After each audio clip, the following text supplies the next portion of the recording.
Kejaksaan Negeri Lampung Barat Kamis siang menerima laporan dugaan korupsi pada proyek pembuatan bronjong dan normalisasi Sungai Waiwarku di Desa Buai Nyerupa, Kecamatan Sukau. Bronjong dan normalisasi sungai baru selesai dikerjakan namun sudah rusak. Dari data pelapor yang diterima Kejaksaan, proyek bermasalah itu di bawah naungan Dinas PUPR dengan total anggaran hampir 1 miliar rupiah dari alokasi APBD Lampung Barat tahun 2021 dan 2022. Proyek dikerjakan oleh 2 kontraktor. Kejaksaan berjanji akan segera menggusut dugaan korupsi tersebut. Tahap awal akan melakukan penyelidikan dengan memintai keterangan saksi dari pihak Dinas PUPR, pengawas konsultan, dan kontraktor pelaksana. Laporan pengaduan Terkait terkait pembangunan bronjong di Kecamatan Sukau yang diajukan mereka tahun 2022 dan tahun 2021. Jadi kami Kejaksaan yang menerima laporan pengaduan tersebut, nanti kami sampaikan ke pimpinan seperti apa tindak lanjut. titik berat dalam laporan itu apa Pak, yang dilaporkan? Terhadap pekerjaan bronjong itu yang bisa dikatakan kurang bagus. Proyek bronjong dan normalisasi Sungai Waiwarku dikeluhkan masyarakat sekitarnya. Meski masih baru, bronjong dan normalisasi sungai yang bertujuan untuk mencegah abrasi dan banjir itu sudah rusak. Ya amburadul kayak gini, gimana mau puas kita masyarakat juga kalau cepat-cepat rusak. Ya ini sebenarnya kalau kerjaannya bagus, ini berfungsi, bisa membantu masyarakat dari tendangan air. Nah tapi kalau kerjaan kayak gini ya Gak lama ya? nggak bakalan lama. Nah itu kan ada kerjaan yang lama tuh Bang, yang di situ. Itu bronjong juga ya? Itu bronjong juga itu. Itu tahun kapan itu? Itu tahun kemarin. Udah rusak juga itu? Udah rusak juga, baru sumur jagung juga itu Bang. Kerusakan bronjong di Sungai Waiwarku telah diketahui Dinas PUPR dan telah meminta kontraktor pelaksana memperbaikinya. Sayangnya perintah itu diabaikan oleh kontraktor dan akhirnya sampai ke Kejaksaan. Rosandi melaporkan dari Lampung Barat.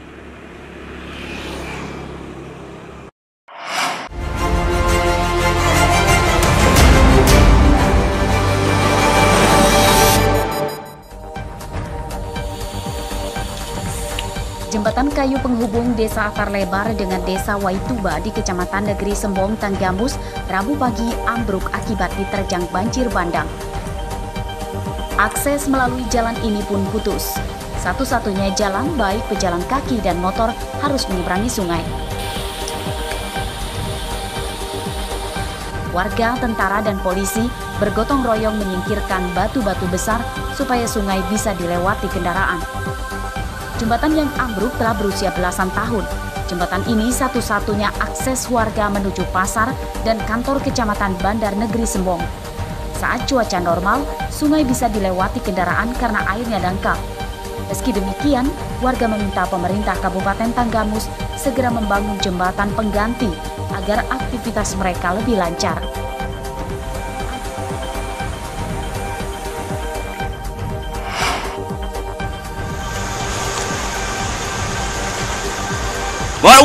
Mobil pikap muatan kelapa hanyut di Sungai Waingarip, Desa Balak, Kecamatan Wonosobo, Tanggamus, Selasa petang. Mobil hanyut sejauh 200 meter dari tempatnya tenggelam akibat terbawa arus deras.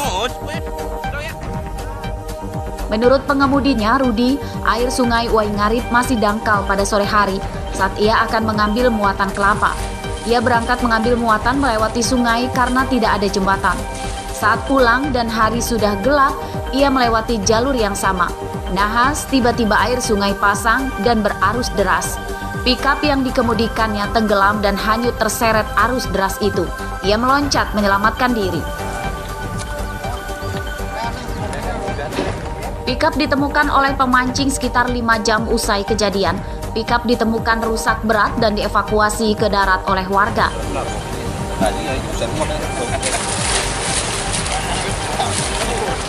Musibah tidak merenggut korban jiwa. Kerugian korban ditaksir sekitar seratusan juta rupiah.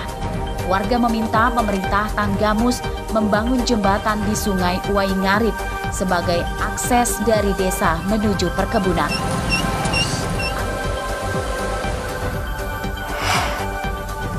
Kabupaten Tanggamus, Provinsi Lampung. Orang meninggal sangat memprihatinkan. Akibat tak ada jalan raya dan jembatan yang bisa dilewati mobil, puluhan warga membawa jenazah Sukiem dengan cara ditandu menggunakan sarung.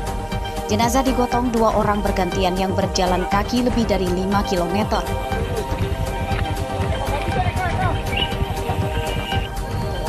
Jenazah ditandu menggunakan sarung pada hari Minggu 28 Agustus lalu di Desa Atar Lebar, Kecamatan Bandar Negeri Semuang, Tanggamus.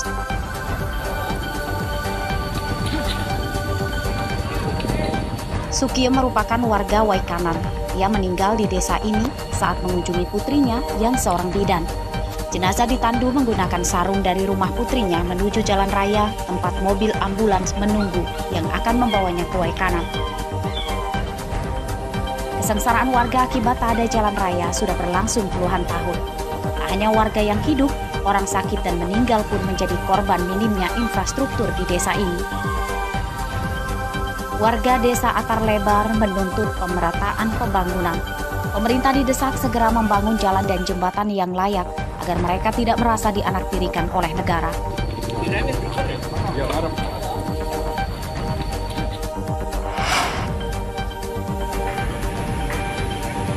Penembak kakak dan adik di Desa Negeri Agung, Kecamatan Marga 3, Lampung Timur sudah ditangkap polisi. Senin siang, Suhaili, pria 63 tahun ditetapkan sebagai tersangka dan anaknya berinisial WK yang sebelumnya turut ditangkap akhirnya dibebaskan karena tidak terbukti bersalah. Polisi menyita 1 pucuk senjata api rakitan berikut 2 peluru aktif milik Suhaili yang digunakan untuk menembak korban. Penyidikan kasus ini masih dikembangkan untuk mengetahui asal senjata api ilegal tersangka. Polisi menjerat Suhaili dengan pasal ganda yakni 338 KUHP tentang merampas nyawa orang lain serta kepemilikan senjata api ilegal. Ancaman hukumannya 20 tahun penjara. Menurut Suhaili, selain tinggal bertetangga, kedua korban juga merupakan saudaranya. Ia menembak kedua korban yang sedang cekcok dengan anaknya. Suhaili berdalih senjata api itu telah dimilikinya sejak ia masih bujang untuk menjaga diri. Penembakan terhadap Adi Saputra dan adiknya Ridwan terjadi di rumah tersangka Suhaili pada hari Sabtu sore lalu. Keduanya ditembak saat mempertanyakan kepada tersangka terkait motornya yang hilang. Kedua korban yang kritis kemudian dilarikan ke rumah sakit di Bandar Lampung dan kondisi kesehatannya kini mulai membaik.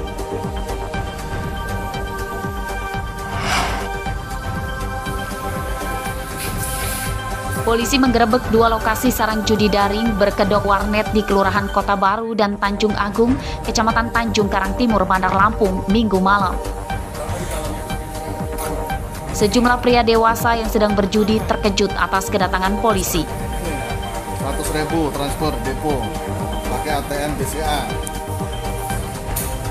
Mereka tak sempat menghindari polisi dan terpergok sedang menjalankan judi daring slot, bola tangkas, tabak skor bola, tabak nomor, dan judi kartu. Para pemain menyetorkan uang dengan cara transfer antar bank maupun menggunakan pulsa khusus yang disediakan pengelola warnet. Penggerebekan warnet yang dijadikan tempat judi daring ini berdasarkan laporan masyarakat yang resah. Hanya masing-masing, tenang aja. Sudah semua, Pais? 6 pejudi ditangkap.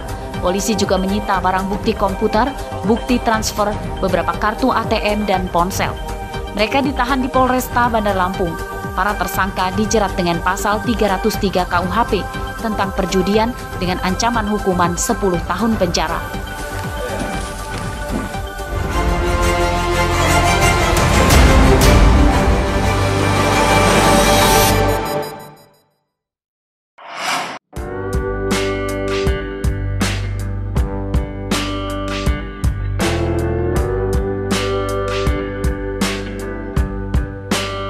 Ada 1 lokasi wisata di Lampung yang memadukan 2 pemandangan sekaligus, yakni pantai dan Gunung Raja Basa. Di mana lagi kalau bukan Pantai Keduwarna yang berada di kota Kalianda, Lampung Selatan.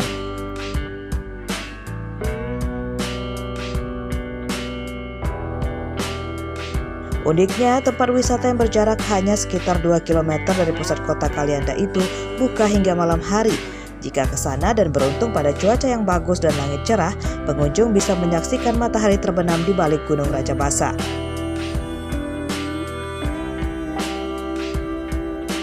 Tidak perlu panik jika tidak kebagian pondok atau tempat menginap. Pengelola pantai juga menyewakan tenda dengan harga yang ekonomis. Harga tiket masuknya juga sangat terjangkau, yakni Rp10.000 per orang dan bisa menempati pondok atau gazebo secara gratis.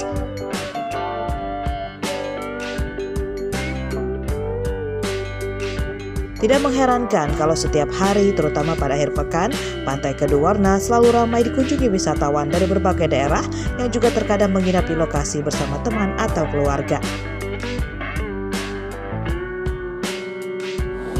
Baru kedua kali sih sebenarnya, kemarin udah ke sini. Nah, ini karena mau ngajakin kawan, ya menurut saya bagus sih. Di sisi lain udah harganya murah, terus pemandangannya langsung ke Gunung Rajabasa. Kemudian dari pesisir pantainya pasirnya juga bagus, halus. Pokoknya kalau misalkan kawan-kawan mau ke sini rekomendasi sekali sih. Yang kita unggulkan ya otomatis view, Mas. Jadi di sini bisa melihat sunset, bisa laut, kemudian juga kita juga bisa melihat sunrise. Selain itu double view, kita bisa melihat laut sama melihat gunung secara bersamaan. Beranjak malam, suasana pantai semakin menarik.